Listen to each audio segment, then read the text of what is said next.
Early ऋग्वैदिक society में सामाजिक भूमिका यानी जो सोशल रोल्स होते थे वो मानी जाती थी, लेकिन जन्म पर आधारित कठोर जाति प्रथा नहीं थी। ऋग्वेद के मंत्रों में ब्राह्मण जो यज्ञ कराने वाला पुरोहित होता था और राजन यानी राजा जो योद्धा और रूरल क्लास होते थे उनका जिक्र आता है। लेकिन उस समय क्लास बाउंड्रीज उतनी स्ट्रिक्ट और परमानेंट नहीं होती थी।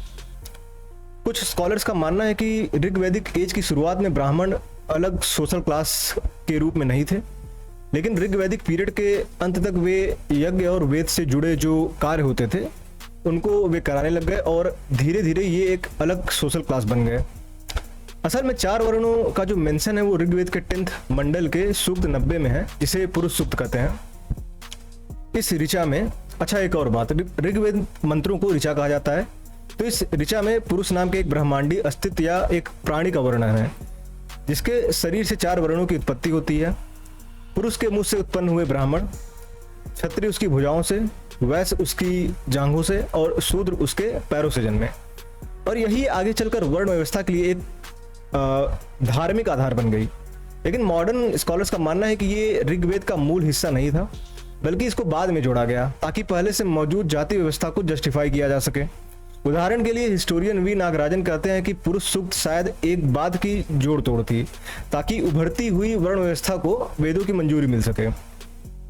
उनका मानना है कि पुरुष सूक्त में वर्ण व्यवस्था को एक सोशल आइडल के रूप में दिखाया गया है, न कि उस समय का सोशल स्ट्रक्चर। सीधे शब्दों में कहें तो ज्यादातर विद्वानों का मानना है कि पुरुष सूक्त में वर्ण व्यवस्था का डिस्क्रिप्शन एक आइडियोलॉजिकल समरी के रूप में किया गया है, न कि उस समय की एक्चुअल वैदिक ट्रेडिशन के रूप में। इस टॉपिक को और डीपली जानने से पहले ये जानते हैं कि वर्ण और कास्ट में क्या डिफरेंसेस हैं, क्योंकि कई लोग इसमें कंफ्यूज हो जाते हैं। तो ये जरूरी है कि हम वर्ण और जात में फर्क समझें। वर्ण जो शब्द है संस्कृत के व्री से आया है और इसका मतलब होता है चूज करना यानी चुनना, और वर्ण का लिटरल अर्थ होता है कलर या क्लासिफिकेशन यानी वर्गीकरण। वर्ण सिस्टम जैसा कि अभी मैंने बताया था, ये ऋग्वेद के 10वें मंडल के पुरुष सूक्त के मंत्र में इसका डिस्क्रिप्शन मिलता है। 4 प्रमुख वर्ण की बात करें तो ब्राह्मण जो प्रीस्ट यानी पुजारी होते थे और साथ ही साथ ये शिक्षक भी होते थे जो वैदिक और धार्मिक रीति रिवाजों को प्रिजर्व करते थे। क्षत्रिय ये वॉरियर क्लास होते थे और शासक होते थे, मतलब जो राजा होते थे वे क्षत्रिय वर्ग से आते थे, जिनका मेन काम एडमिनिस्ट्रेटिव रिस्पॉन्सिबिलिटीज और लोगों को प्रोटेक्ट करना होता था। वैश्य क्लास जैसे कारोबारी, व्यापारी और किसान ये सब वैश्य की कैटेगरी में आते थे, जो खेती से रिलेटेड और व्यापार से रिलेटेड चीज़ों को देखते थे। और फिर लास्ट में शूद्र जो मजदूर और सर्विस प्रोवाइडर होते थे, जो बाकी जो वर्ण थे उनकी भी हेल्प करते थे। वर्ण व्यवस्था एक रिजिड कास्ट हायरार्कीज नहीं थी, बल्कि एक ऐसा सोशल स्ट्रक्चर था जिसमें कई क्वालिटीज थी, जैसे ऑक्यूपेशन में फ्लेक्सिबिलिटी यानी लचीलापन, जहां किसी का काम या पेशा जन्म के आधार पर तय नहीं होता था, बल्कि व्यक्ति के योग्यता और उसके धर्म यानी उसका जो कर्तव्य होता था उसके आधार पर तय होता था। सोशल फ्लेक्सिबिलिटी यानी लोग अपने मेरिट, क्वालिटीज और क्वालिफिकेशन के आधार पर एक वर्ण से दूसरे वर्ण में जा सकते थे। जैसा कि विश्वामित्र एक क्षत्रिय थे लेकिन बाद में ब्राह्मण बन गए। वेद व्यास जिन्होंने महाभारत की रचना की शूद्र परिवार से थे, लेकिन वे एक ब्राह्मण बने। यहाँ तक कि भगवत गीता में भी वर्ण व्यवस्था के बारे में भगवान कृष्ण ने बोला है। अब अगर जाति की बात करें तो जाति शब्द संस्कृत के जन से आया है, जिसका मतलब होता है जन्म लेना, जो बताती है कि जातियां जन्म से ही आधारित हैं। 4 वर्णों की जो सैद्धांतिक व्यवस्था थी उससे अलग जाति असल में हजारों लोकलाइज्ड सोशल ग्रुप को रिप्रेजेंट करती है, जो समाज में लोगों के आपसी व्यवहार और रिश्तों को तय करते हैं। जाति व्यवस्था में कुछ खास विशेषताएं थी, जैसे इंडोगैमी यानी शादी केवल अपने ही जाति के अंदर होती है। हेरिडेटरी ऑक्यूपेशन यानी एक खास पेशे से जुड़ा, जैसे ब्राह्मण पूजा पाठ करवाता है तो वही करवाएगा, यानी ये पर्टिकुलर पेशा ब्राह्मण से जुड़ा हुआ है। और वहीं वर्ण व्यवस्था में व्यक्ति के मेरिट के आधार पर वर्ण निर्धारित किया जाता था। रीजनल विशेषता जैसे जातियां आमतौर पर किसी खास इलाके या क्षेत्र तक सीमित रहती थी। जैसे अगर आप देखो जो साउथ इंडियन नाम के लास्ट में जो सरनेम्स होते हैं उनसे आप जान सकते हैं कि ये इस पर्टिकुलर एरिया से है। तो जातियां उस व्यक्ति के रीजन को भी स्पेसिफाइड करती है। और वहीं वर्ण व्यवस्था में ऐसा कोई सीन नहीं था, क्योंकि जैसा कि मैंने बताया था कि ये पूरे भारत के लिए एक समान व्यवस्था थी। जाति व्यवस्था की अपनी सोशल बाउंड्रीज होती थी, जहां खान पान, सोशल इंटरैक्शन और शादी विवाह के मामलों में रिस्ट्रिक्शंस होते थे। जाति प्रणाली की जटिलता बहुत ज़्यादा है। भारत में लगभग 3000 के लगभग जातियां और 25,000 के लगभग सब कास्ट्स हैं यानी उपजातियां हैं। वर्ण और जाति आपस में जुड़े हुए हैं लेकिन अलग अलग हैं। एथनोग्राफर्स यानी वो लोग जो किसी समाज या जनजाति की संस्कृति का अध्ययन करते हैं, उनका कहना यह है कि वर्ण एक आइडियल सिस्टम है और जाति एक एक्चुअल व्यवस्था है। इसका मतलब ये कि जो समाज में दिखता है वो है। वेदों की स्टडी से ये पता चला कि उस समय अनटचेबिलिटी यानी अछूत प्रथा नहीं थी, और यहाँ तक कि ऐसे रिचुअल सेक्रीफाइस होते थे जहाँ फूड शेयरिंग का भी उदाहरण देखा गया है। जैसे बौधायन का श्रौत सूत्र ये निर्देश देता है कि विश्वजीत यज्ञ के बाद जो पुरोहित होता है, यानी जो यज्ञ से रिलेटेड काम करवाता था, बेसिकली पंडित, उसको 3 दिन तक निषाद, जो कि उस समय की जंगल में रहने वाली जनजाति थी जिन्हें नॉन आर्यंस भी कहते थे, उनके गांव में रहना चाहिए और उनका खाना खाना चाहिए। अगर निषाद लोग अछूत माने जाते तो ये डायरेक्शन देना इम्पॉसिबल होता। इसलिए यह दिखाता है कि उस समय निषादों को अछूत नहीं माना जाता था। अनटचेबिलिटी का कॉन्सेप्ट पोस्ट वैदिक पीरियड में डेवलप्ड होना स्टार्ट हुआ, खासकर धर्मसूत्र और बाद के स्मृति ग्रंथों में। उस समय भी इसका मतलब ज्यादातर धार्मिक अशुद्धि से था, न कि वैसा रिजिड सोशल बहिष्कार जैसा बाद में देखने को मिला। अनटचेबिलिटी 600 से 1200 एडी के लगभग अपने चरम पर पहुंचा। अब एंसेंट से चलते हैं मिडवल की ओर। जैसा कि आपको पता है कि मिडवल काल यानी भारतीय मध्यकालीन का इतिहास ज्यादातर मुस्लिम शासकों का रहा है, और उस समय की जाति व्यवस्था कैसी थी और मुस्लिमों में भी जाति व्यवस्था का क्या रोल था। शरिया कानून जो इस्लामिक लॉ है, इसमें भारत की जाति व्यवस्था का कोई जगह नहीं है। इन थ्योरी सभी मुसलमान बराबर होते हैं और सभी धिम्मी जो नॉन मुस्लिम होते थे उनको धिम्मी कहा जाता है, जो इस्लामिक शासन के अंडर में रहते थे और उनको धिम्मा देना पड़ता था, यानी प्रोटेक्शन, कुछ शर्तें और जिम्मेदारियों के बदले। तो कहने का मतलब यह है कि गैर मुस्लिम सिर्फ गैर मुस्लिम होता था शरिया कानून के तहत। असल में मुगल पीरियड में जो काजी होते थे, काजी मतलब जो रिलीजियस लॉ, बेसिकली जो शरिया कानून और भी इस्लामिक लॉ को इंप्लीमेंट करते थे, उन्हें काजी कहा जाता था। तो काजी हिंदुओं को दूसरे मूर्ति पूजकों की तरह ही जजिया के तहत मानते थे। फॉर एग्जाम्पल औरंगजेब के अल फतवा आलमगिरी में जजिया पीपल ऑफ द बुक यानी अहल अल किताब उन धर्म मानने वालों को कहा जाता है, जैसे क्रिश्चियंस, यहूदी, जोरोस्ट्रियंस। इन ग्रुप्स को अहल अल किताब की कैटेगरी में रखा गया है इस्लाम के अकॉर्डिंग, क्योंकि इनको ईश्वर के द्वारा दी गई होली बुक्स जैसे तोराह, गॉस्पेल और एवेस्टा के मानने वाले लोग हैं। तो टॉपिक में वापस आते हैं। तो जैसा कि मैंने बताया, औरंगजेब के अल फतवा आलमगिरी में जजिया पीपल ऑफ द बुक और जो आइडल वर्शिपर यानी मूर्ति पूजने वाले यानी सभी हिंदुओं पर लगाया गया, जिसमें जाति का कोई जिक्र नहीं है। फतवा आलमगिरी में जजिया बर्थ के बेस पर नहीं बल्कि वेल्थ के बेस पर तय किया गया। जैसे अपर क्लास साल में 48 दिरहम और लोअर क्लास साल में 12 दिरहम देंगे, चाहे वो ब्राह्मण हो या शूद्र। इन शॉर्ट, मुस्लिम कानून के अकॉर्डिंग मुस्लिम हिंदुओं से अलग है, लेकिन ब्राह्मण शूद्र से अलग नहीं हुआ। मुस्लिम शासन के शुरुआती सेंचुरीज में यानी उम्मयाद और अब्बासी रूल के टाइम जो मुस्लिम कॉन्करर्स थे, उन्होंने हिंदुओं की लोकल हायरार्कीज को वैसे ही रहने दिया। 13वीं सेंचुरी की बुक चचनामा में बताया गया कि कैसे चाच, जो कि एक ब्राह्मण क्लर्क था, सिंध का राजा बना। इसमें चाच के जाति पर जोर दिया गया। जब किसी ने पूछा तो चाच ने कहा, मैं ब्राह्मण हूं, ब्राह्मण घोड़े पर बैठकर नहीं लड़ते। इसके बावजूद आखिरकार उसने सत्ता अपने हाथ में ले ली। मुगल पीरियड में इंपीरियल डॉक्यूमेंट्स में अक्सर हिंदुओं के सोशल कंडीशन का जिक्र होता था। अकबर के कोर्ट हिस्टोरियन अबू फजल ने अपनी किताब आईने अकबरी में गांव के जमींदारों को जात के आधार पर दर्ज किया। उदाहरण के तौर पर आईने अकबरी में लिखा है कि दिल्ली के इलाकों में जमींदारों में अहिर, जाट, शेखजादे, सैयद, जुन्नरदार यानी जनेऊ पहनने वाले ब्राह्मण और अलग अलग राजपूत फैमिली शामिल थे। इन रिकॉर्ड से ये पता चलता है कि सभी जातियों के हिंदू भी सूचियों में दर्ज होते थे, लेकिन अपर कास्ट जैसे राजपूत ब्राह्मण ही ज्यादातर नोबल्स में पाए जाते थे। पर्शियन और अरबिक क्रॉनिकल्स भी भारत के सोशल ऑर्डर का जिक्र करते हैं। बाबर की बाबरनामा में लिखा है कि जाट एक शक्तिशाली हिंदू कबीला है जो राजपूतों के देश में एक अधीन स्थिति में रहता है। यह दिखाता है कि मुसलमान उस समय की जाति जैसी व्यवस्था से परिचित थे। 11वीं सेंचुरी के पर्शियन स्कॉलर अल बरूनी ने अपनी बुक किताब अल हिंद में जाति प्रथा पर विस्तार से लिखा है। अल बरूनी बताता है कि जाति परिवार और शादी के नियम को तय करता था। उसने आगे लिखा, कुछ हिंदुओं का मानना है कि पत्नियों की संख्या जाति पर निर्भर करती है। ब्राह्मण 4, क्षत्रिय 3, वैश्य 2 और शूद्र 1 पत्नी रख सकता है। हर आदमी अपनी जाति में या उससे नीचे की जाति में शादी कर सकता है, लेकिन कोई भी ऊंची जाति की औरत से शादी नहीं कर सकता। इस तरह अरबिक और पर्शियन राइटर्स ने हिंदुओं के कास्ट रिलेटेड रूल्स को अपने बुक्स में डिस्क्राइब किया है। मॉडर्न स्कॉलर्स भी ये मानते हैं कि मुस्लिम रूलर्स के टाइम कुछ चीजें बदली और कुछ पुरानी व्यवस्थाएं भी जारी रहीं। इरफान हबीब बताते हैं कि अरब हिंदुओं के साथ पीसफुली रहते थे जब तक वो लैंड टैक्स और जजिया देते थे, और इन्हीं टैक्सेस के कारण उनके मंदिर नहीं तोड़े जाते थे। और ब्राह्मणों को राज्य से ग्रांट मिलता रहता था और साथ ही साथ जाति व्यवस्था भी बनी रही। हबीब ये भी बताते हैं कि ब्राह्मण द्वारा जाटों पर लगाए गए सोशल रिस्ट्रिक्शन भी अरबों ने कंटिन्यू रखा। In short, Persian chronicles, Islamic legal text, farmans और ट्रेवल्स अकाउंट ये बताते हैं कि भारत में मुस्लिमों ने जाति प्रथा का जिक्र किया लेकिन एक नई जाति व्यवस्था नहीं बनाई। इस्लामिक ज्यूरिस्ट ने भी सभी हिंदुओं को एक समान माना, जबकि अधिकारियों ने ब्राह्मणों की विशेष भूमिकाएं वैसे ही जारी रखी जैसे पहले के शासन में थी। अब हम बात करेंगे कि ब्रिटिश राज में कास्ट सिस्टम कैसी थी और ब्रिटिशर्स ने इसका कैसे फायदा उठाया। भारत में कॉलोनियल रूल के टाइम कास्ट सिस्टम को समझने और उसे अपनाने और लागू करने का तरीका पूरा बदल दिया। ब्रिटिशर्स ने सिर्फ पहले से मौजूद सोशल स्ट्रक्चर को डॉक्यूमेंट नहीं किया, बल्कि उन्होंने इंडिया की पहले से ही मौजूद सोशल ऑर्डर को एक नया फॉर्म देकर उसे और भी ज्यादा रिजिड बना दिया, जो आगे चलकर मॉडर्न कास्ट सिस्टम बना।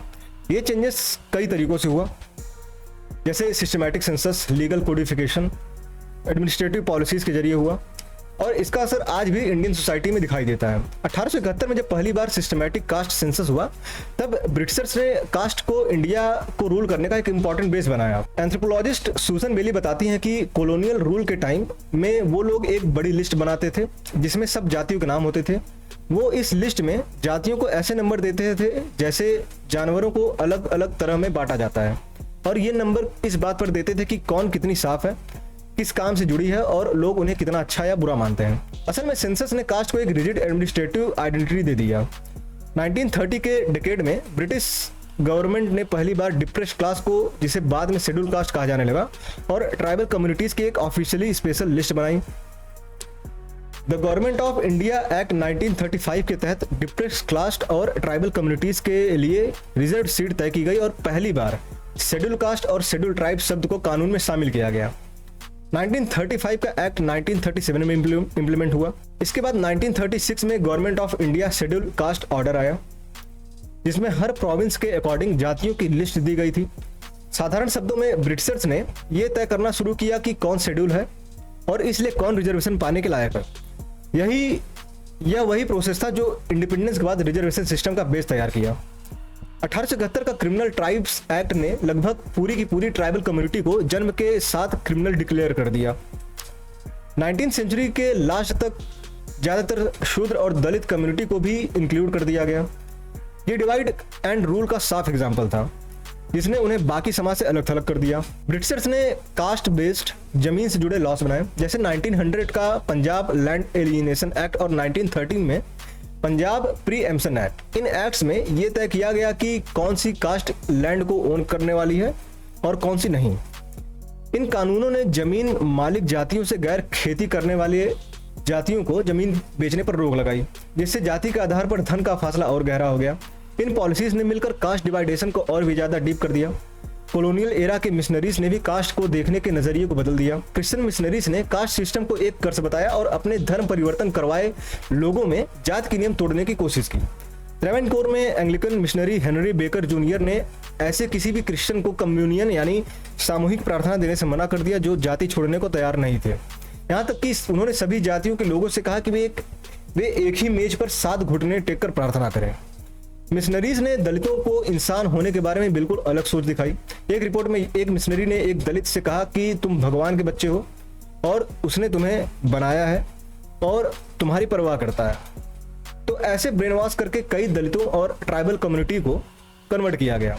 साधारण शब्दों में अंग्रेजों के समय लिखी गई किताबें और की गई कार्रवाइयां, चाहे वे मिशनरी की कास्ट पर क्रिटिकल कमेंट्स हों या जनगणना की रिपोर्टें, इन सभी ने जात को एक रिजिड धर्म से जुड़ी हुई हायरार्की वाली व्यवस्था के रूप में पेश किया और कई समूहों को नीचा दिखाया। इन धारणाओं ने भारत की अपनी सोच को भी बदल दिया।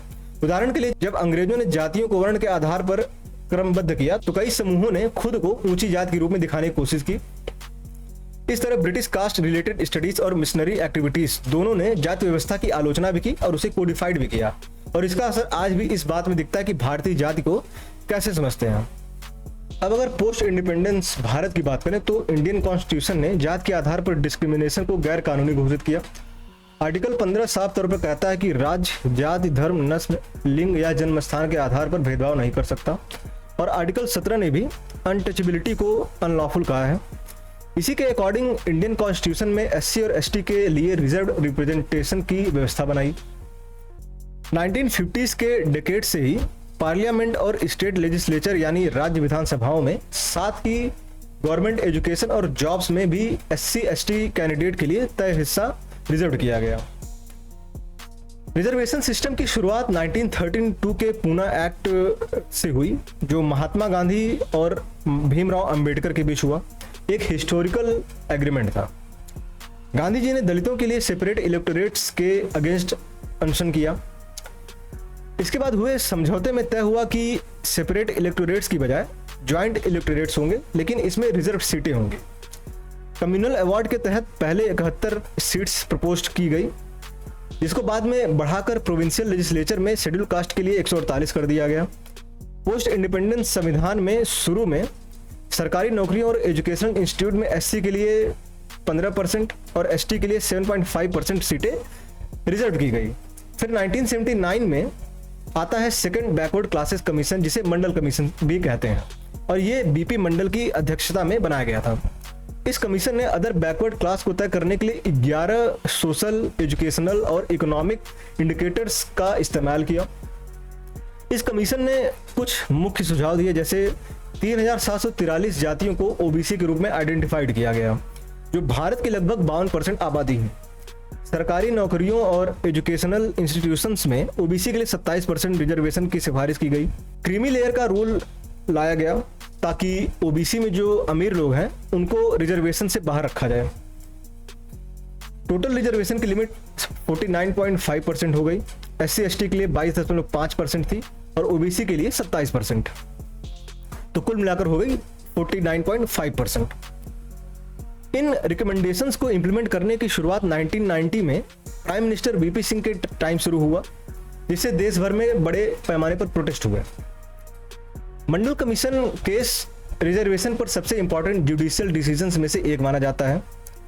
9 जजों की कॉन्स्टिट्यूशनल बेंच ने 27% OBC आरक्षण को मंजूरी दी और कुछ जरूरी प्रिंसिपल्स तय किए गए, जैसे कुल आरक्षण 50% से ज्यादा नहीं होगा सिवाय खास परिस्थितियों में। OBC में क्रीमी लेयर यानी जो आर्थिक रूप से जो संपन्न लोग हैं उनको बाहर रखा जाएगा ताकि बेनिफिट सच में पिछड़े लोगों तक पहुंचे। लीगल रिफॉर्म्स के साथ साथ दलित और एंटी कास्ट मूवमेंट्स ने राजनीति को बदल दिया है। डॉक्टर BR अंबेडकर जो संविधान के मुख्य निर्माता थे, दलित लिबरेशन के सबसे बड़े सिंबल माने जाते हैं। लॉ मिनिस्टर के रूप में उन्होंने आर्टिकल 17 और उससे जुड़े कानून बनाए और 1956 में करीब 5 लाख दलितों के साथ बौद्ध धर्म अपना लिया ताकि हिंदू जाति प्रथा को ठुकरा सकें। अंबेडकर की सोच और काम से बाद में कई कार्यकर्ता प्रेरित हुए, जैसे दलित पैंथर्स। 1972 में मुंबई में कुछ युवा दलित राइटर्स और पोएट्स जिनमें नामदेव दसाला, राजा धाले, JB पवार प्रमुख थे। इन सभी ने दलित पैंथर संगठन बनाया। ये संगठन अमेरिका के ब्लैक पैंथर से इंस्पायर्ड था। उन्होंने अंबेडकर के विचारों को मिलिटेंट प्रोटेस्ट के साथ जोड़ा, रिवॉल्यूशनरी पोएम्स लिखी, जातिवाद के खिलाफ रैलियां की, राष्ट्रीय फेस्टिवल्स का बॉयकॉट किया और सेल्फ डिफेंस स्क्वाड भी बनाया। दलित पैंथर्स ने कास्ट वायलेंस की ओर पूरे देश का ध्यान खींचा और लिटरेचर और सिनेमा में एक बड़े दलित कल्चरल रिवॉल्यूशन को जन्म दिया। फिर बहुजन समाज पार्टी। काशीराम जो लंबे समय से दलितों के ऑर्गेनाइजर थे और अंबेडकर की आइडियोलॉजी से इंस्पायर्ड थे, उन्होंने 1984 में BSP की स्थापना की। इसका उद्देश्य था SC/ST OBC यानी बहुजन जो बहुसंख्यक समुदाय हैं उनको एकजुट करना। BSP का मुख्य एजेंडा कास्ट डिस्क्रिमिनेशन का विरोध करना और निचली जातियों को संवैधानिक अधिकारियों के जरिए एम्पावर्ड बनाना था। बाद में मायावती की लीडरशिप में BSP एक बड़ी राजनीतिक ताकत बनी। और भी ऐसे मूवमेंट्स थे जहां अंबेडकरवादी पार्टियां जैसे रिपब्लिक पार्टी ऑफ इंडिया के अलग अलग गुट, लेफ्ट विंग सोशलिस्ट नेता जैसे राज मनोहर लोहिया और इससे पहले ज्योतिराव फुले और ग्रास रूट दलित ग्रुप्स ने भी कास्ट रिफॉर्म्स के लिए मूवमेंट चलाया। तमिलनाडु में दलित आंदोलनों जैसे दलित पैंथर्स इयक्कम और लिटरेचर मूवमेंट्स ने ब्राह्मणवादी डोमिनेंस को और चुनौती दी। कानून के हिसाब से जात के आधार पर भेदभाव करना मना है, लेकिन रोजमर्रा की जिंदगी में अक्सर रियलिटी इसके अगेंस्ट होती है। जैसे 2016 का एक केस जहां एक दलित व्यक्ति की हत्या सिर्फ इसलिए कर दी गई क्योंकि अकॉर्डिंग टू जिसने उसको मारा उसने आटा चक्की में जाकर आटे को अपवित्र कर दिया। राइट ऑर्गेनाइजेशन ने वार्न किया है कि दलित कम्युनिटी आज भी सिस्टमैटिक अब्यूज का सामना कर रहे हैं। एक रिपोर्ट के अकॉर्डिंग कॉन्स्टिट्यूशनल सेफगार्ड के बावजूद इंडिया में दलितों को अभी भी सिस्टमैटिक वायलेंस, डिस्क्रिमिनेशन और सामाजिक बहिष्कार का सामना करना पड़ता है। आगे के चैलेंजेस ये हैं कि कानून लागू करने की व्यवस्था को मजबूत किया जाए, कास्ट से जुड़े अलग अलग प्रकार के डिस्क्रिमिनेशन को खत्म किया जाए और सिर्फ दिखावे वाली रिप्रेजेंटेशन से आगे बढ़कर ऐसा सोशल चेंजेस लाया जाए जो इक्वालिटी, आज़ादी, न्याय और भाईचारे के सपने को हर सिटीजन के लिए, चाहे उसका कास्ट बैकग्राउंड जो कुछ भी हो, सच हो सके। तो ये था आज का वीडियो। अगर कहीं कुछ गलती हो तो माफ़ करें, क्योंकि कुछ लोगों को ये वीडियो बायस्ड भी लग सकता है, बट रियलिटी यही है कि ज़्यादातर कास्ट वायलेंस और डिस्क्रिमिनेशन अपर कास्ट के द्वारा ही होता है। मैं भी एक अपर कास्ट का व्यक्ति हूँ, but I really don't like this caste related atrocities. और चाहे ये जिसके ऊपर हो, ये सब बंद होना चाहिए और हमें एक होना चाहिए, क्योंकि ये एक ऐसी प्रॉब्लम है जो हमारे देश को डेवलप्ड होने से रोक रही है। And also do not listen to those retarded politicians, क्योंकि सबसे बड़े इस समस्या की जड़ वही है। तो आज के लिए बस इतना ही, और कुछ सोर्सेस और जो रेफरेंसेस दिए हैं उनमें कुछ फैक्चुअल एरर हो तो कमेंट में ज़रूर बताएं। और इस वीडियो को मैं और लंबा बना सकता था, बट आई थॉट इतना ही रखते हैं ताकि भाईचारा बना रहे। मिलते हैं नेक्स्ट वीडियो में।